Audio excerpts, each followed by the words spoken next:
Hello everybody, welcome to Ohio Talk. I'm your host Aaron May. Welcome to the first ever episode of Ohio Talk.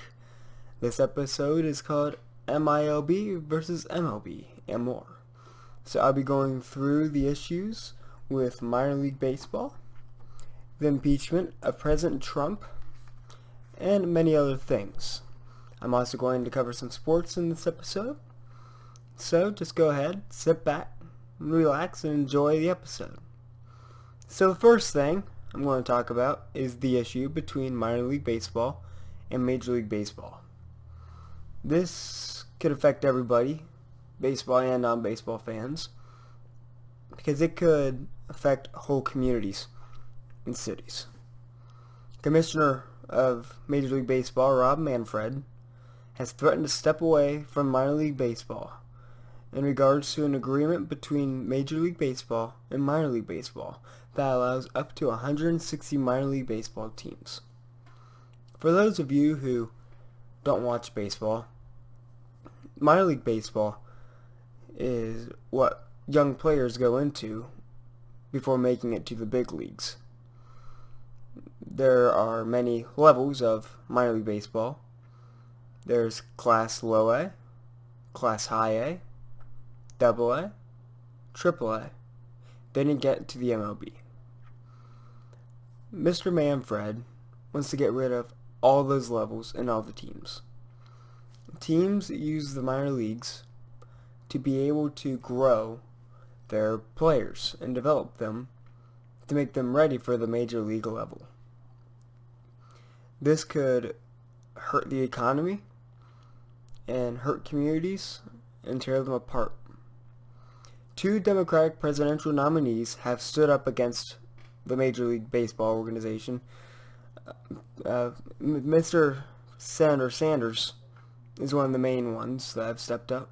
He wrote a letter to Mr. Manfred stating that it could absolutely destroy our economy, and the nominees are threatening that Congress will take away funding and tax exemptions for Major League Baseball if they discontinue the minor leagues. And by losing minor leagues, like I said, it could devastate the economy. Whole cities rely on the minor leagues to be able to survive. Minor League Baseball last year generated $1.2 billion in revenue league-wide. The minor leagues helped save a medium-sized city named Dayton in southwestern Ohio. The Dayton Dragons were brought in the year 2000 as a Reds minor league affiliate. The city at that time was losing jobs like crazy. General Motors had left. National Cash Register was leaving. And they really could not survive what was happening. And there were no distractions really in Dayton. It was destroying the city. It was destroying the attitude. And crime started going up. And it was a scary time for the city. The Dragons were brought in, helped by, at the time, Mayor Mike Turner, to help revitalize the city of Dayton. And it did just that. Since the Dragons have been put into place, they have sold out nearly 1,400 straight games, setting a world record for most consecutive sellouts. Mr. Manfred, this could kill baseball. Major League fans will be angry at you if you decide to take away minor league teams. They understand the importance of minors, and they're already angry with you because you've done nothing but mess with baseball. For example, you've put in the pitch clock, and starting this season, you have made a rule saying that every pitcher must face a minimum of 3 batters, which is going to absolutely destroy strategies for managers. Nobody is happy. Mr. Manfred us baseball fans, myself included in this, ask you to step down. You are hurting baseball, you're hurting the game. You are not promoting the game. You are doing nothing but destroy the game. Now down below in the description, I have created a petition for baseball to force Mr. Manfred down. It'd be best for baseball, it'd be best for the fans, it'd be best for the economy.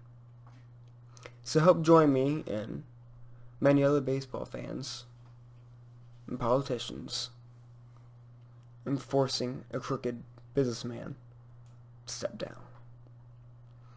Now I'm going to switch gears a little bit to the college football playoffs.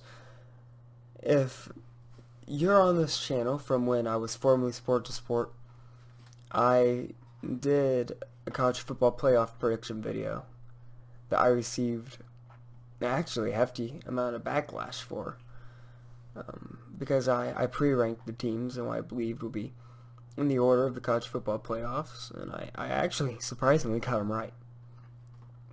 But I never got around to making a similar video, and so I'm going to have a look at the rankings for the top 4, who's in the playoffs.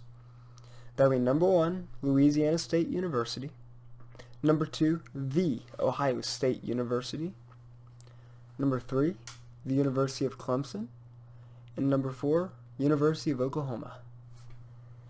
And so the matchups in the first round will be Louisiana State University versus University of Oklahoma. Then the second game will be The Ohio State University versus the University of Clemson. Now, for those couple of you that know me personally, you'll know that I am an Oklahoma fan. And to be completely honest with you, I was hoping that Oklahoma would not make the playoffs, because I think Oklahoma is going to absolutely get murdered against LSU. But you guys also know that my name is Ohio Talk. I do like the Buckeyes. I fell in love with Oklahoma years ago. So I will root for the Ohio State when whatever they're doing does not affect the University of Oklahoma. But I stayed non-biased with this because I decided to predict the winners of round 1 and the championship game. And I will admit, I did stay non-biased. I didn't come out saying, oh, Oklahoma is going to take it all. Here comes a miracle. No, that's not probable. I have round 1 winners to be LSU and The Ohio State. I have Clemson going down because ACC teams to me do not have a tough enough schedule to hang with the big dogs. I know Clemson fans will say, well, we've won a couple national championships since the new format happened. And all I have to say is, you faced no one. So, I don't see the big deal. And, so this will line up a great fight between LSU and TOSU. And on top, I really do. I have the Ohio State. I do believe they are going to win the championship and go undefeated. My reason being is their defense is too strong. LSU is a Big 12 team this year playing in the SEC. Their defense is not solid enough to withstand Ohio State. I don't see it happening. It is what it is. If I'm wrong, I'm wrong. But I don't see it. Now, you're going to notice I'm going to do this kind of switching gears thing quite a bit. I'm going to kind of go current event to sports to current event, back and forth. So my next topic will be the impeachment of President Trump. Now, I'm also going to stay non-biased when I talk politics. I do my best to stay as well educated about politics as I can, because I believe it is extremely important to know both sides of a debate. I'm not a Republican, I'm not a Democrat. I just enjoy analyzing these things. So, I I thought it'd be kind of interesting to look at the impeachment of President Trump and where that's going. And do I think it should really happen or not? And the charges against Trump are very similar to what President Richard Nixon had. The charges against President Trump is abuse of power and obstruction of Congress. Now, both of these are very serious issues, but they're both. The Democrats say that these charges are legit. He obstructed Congress. He abuses power. The Republicans are saying we call bullcrap, and a lot of people are looking around saying, well, who do we believe? If you're a Republican, you're saying Trump did nothing wrong. Trump is innocent, etc. If you're a Democrat, you're saying put Trump in prison, Trump obstructed, etc. And it's not up to me to determine whether these charges are legit or not. But I do have one question. Why are we worrying about the impeachment process right now? Why don't we wait until after the election? Because it's well known that if a president is impeached, it will crash the economy, thus crashing the world economy, since the U.S. is such an economic power in the world. Why are we willing to put the world at stake to get rid of President Trump, when we have an opportunity as a people to vote him out of office? What's the point of getting somebody out of office 4 weeks early and crashing the economy, when, as if the American people could vote for a Democratic nominee and have Trump out of office, and we did not have to worry about crashing the world economy? I don't know. I think that the U.S. should wait until they see what happens after the election. But that's just me. I know there are some people like that. There are a lot of people that are polarized for either side. So that's up to you to think about and determine. The goal of this podcast is to not put words in your mouth, or really to convince you otherwise, but to make you think. So I'm going to switch to the NHL after that, and do a quick recap on what's happening in that. The first thing we'll talk about is that the Bruins, the Sabres, the Canadiens, the Leafs, and both the Panthers and the Lightning are all in a tight battle for the top 3 in the Atlantic Division in the Eastern Conference. It's a slugfest on top in the Atlantic. It's going to be interesting to see once the All-Star break rolls around where these teams will be sitting. Also in the Eastern Conference, in the Metropolitan Division, you have the Caps, the Islanders, the Canes, and the Pens going for the top 3, which are the playoff spots. And one name that you don't hear on here that you would have heard a lot of last year are the Columbus Blue Jackets. The Blue Jackets lost a lot of star players last year, and they just don't have the star power anymore. Moving on to the Western Conference, you have the Blues, the Avs, which also known as the Avalanche, the Jets, and the Stars are going at it for the top 3 spots. And also in the Pacific Division, you have the Coyotes, the Vegas Golden Knights, the Oilers, and the Flames going for the top 3. This is going to be interesting to see where everybody ends up at the half-season mark. And one thing that we have to be aware of now is of the bottom-feeding teams coming back and winning a cup. We saw the Blues win their first ever cup last year at the halfway point. I believe it was on January 2nd. January 2nd or January 4th, they were last in the NHL. And they came back and they took it all. So the NHL is unpredictable. That's part of the reason why I'm such a big hockey fan. I want to make a quick note on the presidential race in 2020, just to get you thinking. Who is your Democratic nominee, and why? If you're the Democrats, who would you put up against President Trump? Or is there going to be a new Republican nominee to pop up and challenge Trump? I think that would be interesting. And how is the Trump impeachment process going to mix up the race? Will it give Trump an edge? Will it take off Americans and give Trump an edge? Or will it make Trump look bad and a Democrat will pull away with the race? It's going to be one of the two. No clue how or when, but it will be one of the two. Next, I'm going to look at the NFL playoff picture. The current clinchers, as of the recording of this video, are the Ravens, the Pats, the Chiefs, the Seahawks, the Packers, the Saints, the 49ers. Embrace yourself, New Yorkers. The Buffalo Bills, Bills Mafia, for the first time this decade, have won 10 plus games in a season. So, if you're a Bills fan, it's a good time to be alive.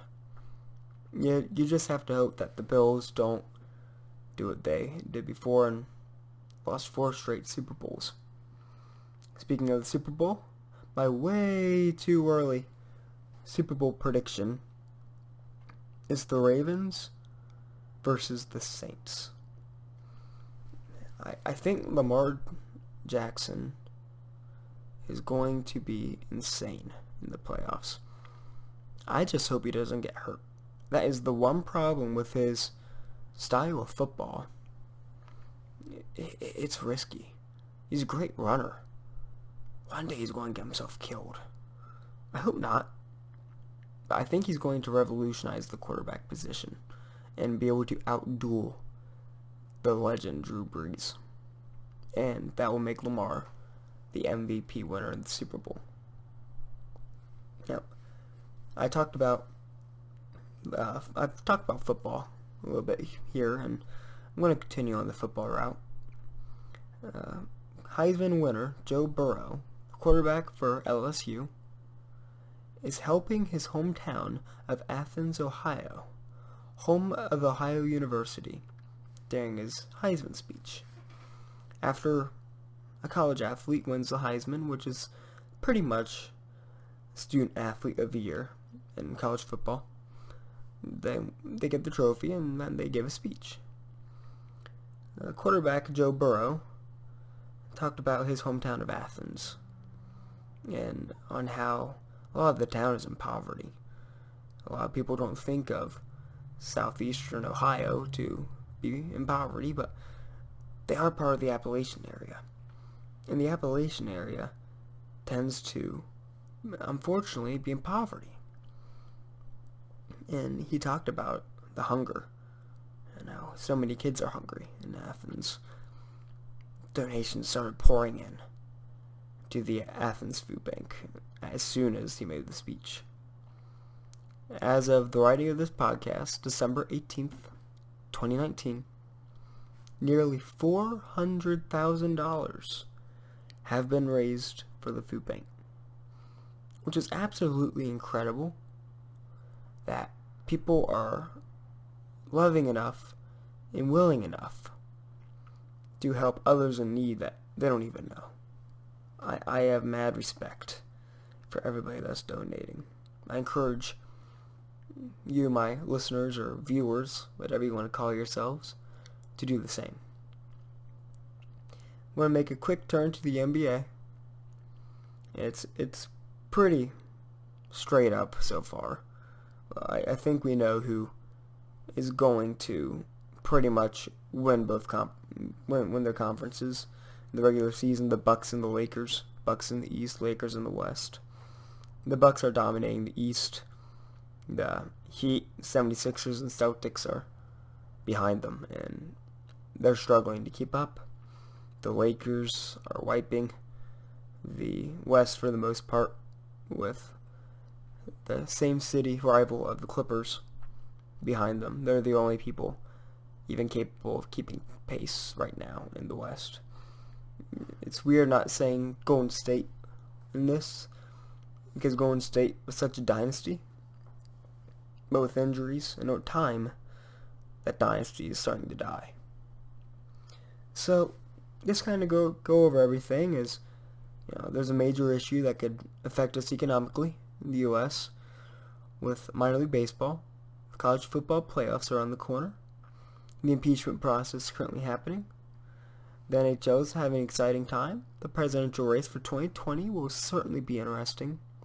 The NFL playoffs are coming up. Heisman Joe Burrow, possibly the next quarterback for the Cincinnati Bengals, is helping strike out hunger in Athens, Ohio.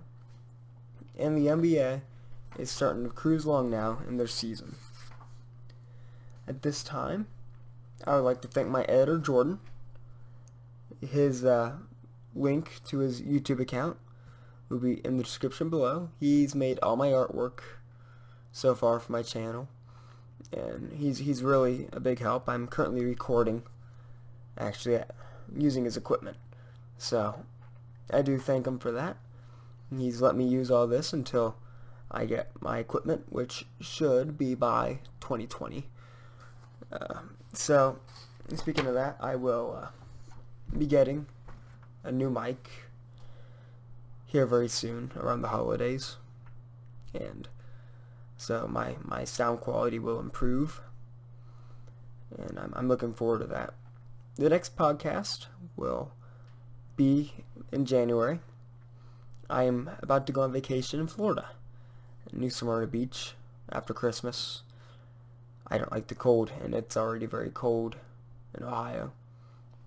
I'm ready to go somewhere warm. So, I don't know about you, but I like warmth. I don't like snow. But yeah, I just want to thank you for tuning in, and just remember, you guys, that if you're going through a tough time or something, or you just faced a failure, or you're facing a challenge, to keep pushing through and make the best of your situation. Stay positive. I do wish you good luck in whatever you're doing. Hope everything goes great. And I'll see you all in the year 2020. See you guys.